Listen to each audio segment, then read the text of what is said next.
Currently, I'm a first, second grade teacher in the Learning in Two Languages program at the UCLA Lab School.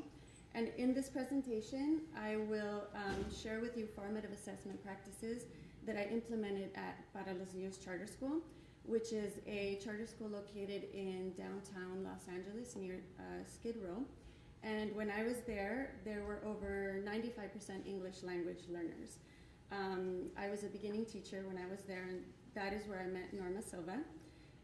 So with Norma Silva and consequently Margaret Heritage as my mentors, I learned what formative assessment was, and that is where I developed my ability to implement formative assessment into teaching and learning. So in this presentation, I'll be talking about how I implemented formative assessment into the writing workshop. So for those of you that are not familiar with the writing workshop, it is an organized, predictable structure through which I teach the writing standards. And I feel that this structure really helps to develop the children's independence so that formative assessment can take place. The writing workshop has a consistent instructional language. And so this consistent language helps to scaffold each child's learning experience, making it easier, especially for English language learners, to grasp the content being learned. And the writing workshop begins with a mini lesson that addresses grade level standards in a way that is accessible to all students. It is followed by independent work time, and during that independent work time is where I rove the classroom in conference with different students. So the teacher-student conferences that I will talk about in this presentation take place during that independent work time, as well as peer conferences. And during these conferences is where feedback takes place, and the feedback is what we use to improve the teaching and learning, and it's central to formative assessment. So an integral part to formative assessment is a classroom culture, a safe classroom culture. It has to be a place where children feel safe to make mistakes, to take risks as learners, and to truly say, I don't know, I don't understand this. This classroom culture is characterized by a recognition and an appreciation for individual differences, but this needs to be taught. So students are taught to listen respectfully, to disagree agreeably, to respond positively and constructively, and to appreciate each other's differences as learners, and that as learners we're all on a different path. Students need to feel safe learning from the teacher, but more importantly, learning from each other.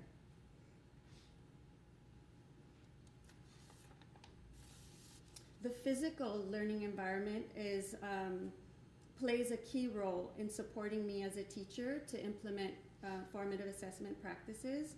The physical learning environment needs to be flexible. So there needs to be areas in the class for small collaborative work, for whole group instruction, and for quiet reflective work where the students can self-assess. Now, formative assessment requires there to be management systems. These management systems allow for these important interactions between my students and I, and amongst students on an ongoing basis. These management systems make it possible for my students to work productively with independence and rigor. So formative assessment cannot take place if I'm constantly being interrupted by students and I'm not able to conference with the other students. So the management systems need to be taught to, they need to be broken down and be very clear so that students can be more independent. And even with the little ones that I'm working with right now, it can happen.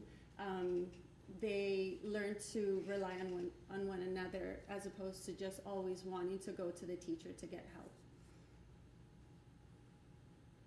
Planning for formative assessment, as Margaret Heritage mentioned, is extremely important. So I begin by analyzing the standards and in developing my content knowledge in order to plan for formative assessment in teaching and learning. I need to create clear learning goals and explicit success criteria, which become the stepping stones for the students to reach the standards. And in this particular unit that I was planning, I knew that my students, the ongoing students that had been with me since kindergarten, were very familiar with the narrative genre. And as I was shifting from narrative genre to expository, I wanted to make sure that they had a smooth transition. So I wanted them in this new biography unit to have ownership, just as they did when they were writing about themselves. I wanted them to choose the person that they were going to write the biography on, so it could be an adult or a peer, somebody that they wanted to get to know more, just so that it could be high interest. So students really need to feel ownership of their learning. They need to be able to feel excited about it, which was something that I really thought about as I was planning this biography unit.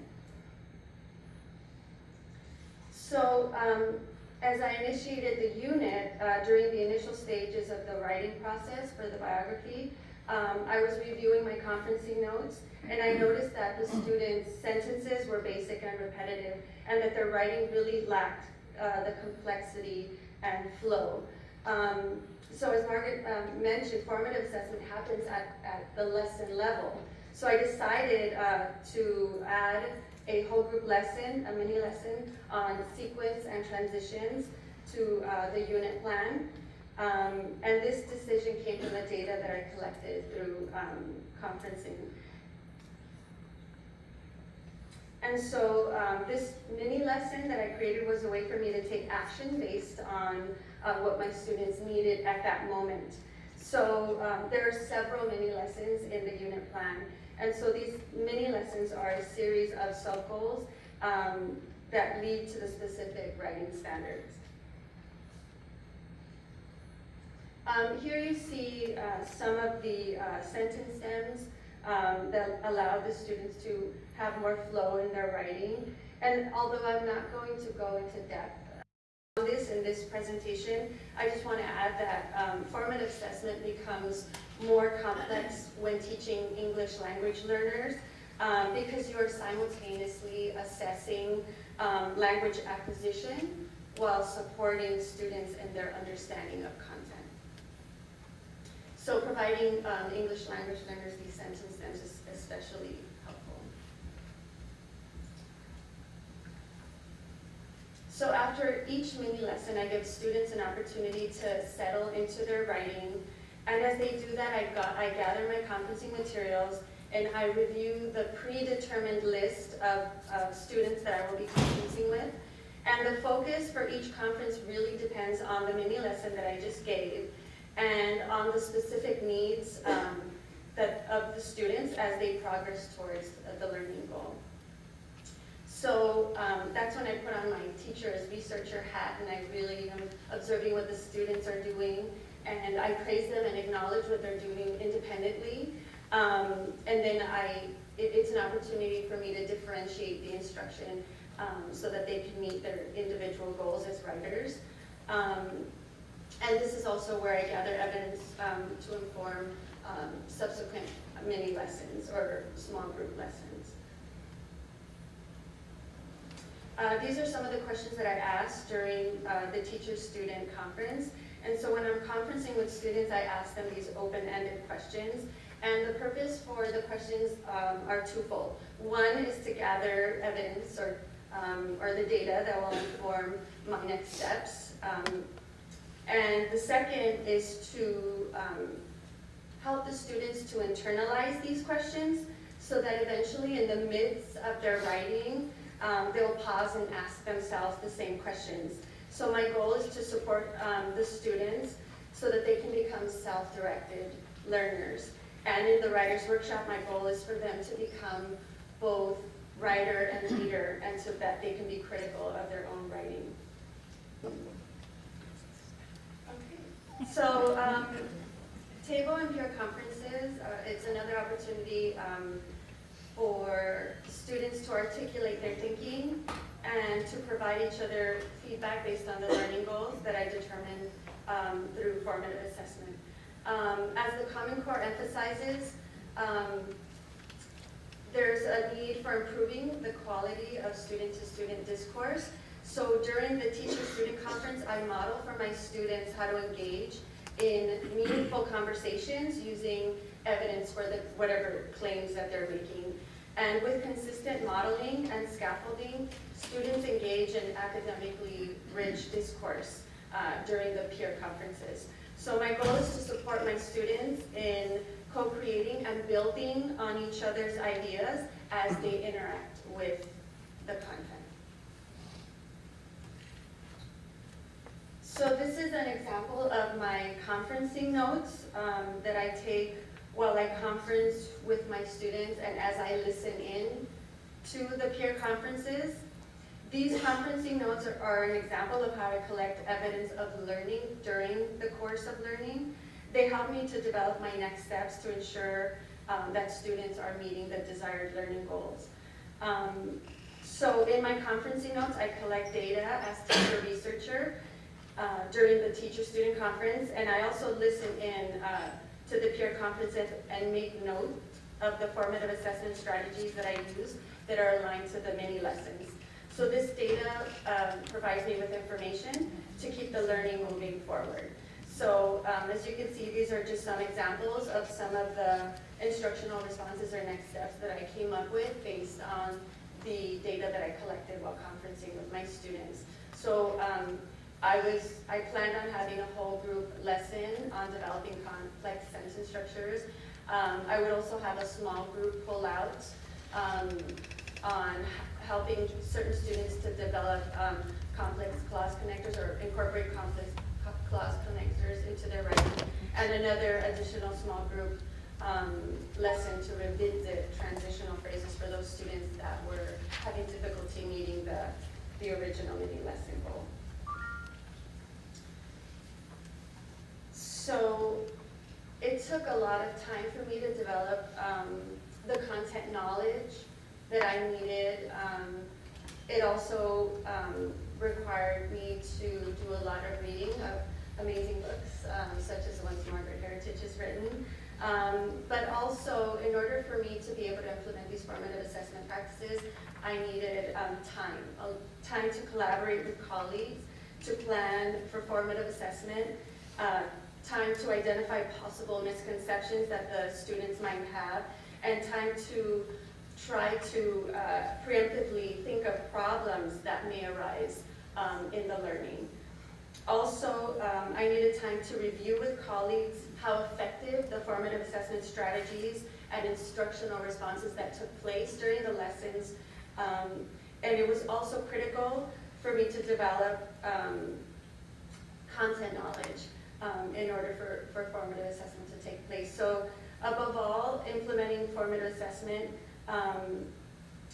is something that I've been working on for many years. And so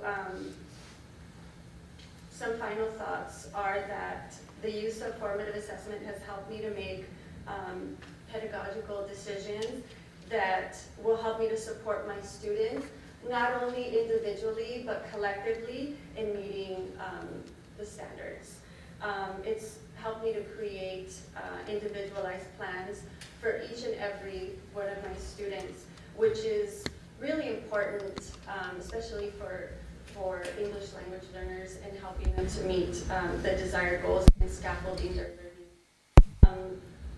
I've developed tools as teacher researcher to collect this data, to analyze the data, and to share it with my colleagues, with my administrators, as well as with parents.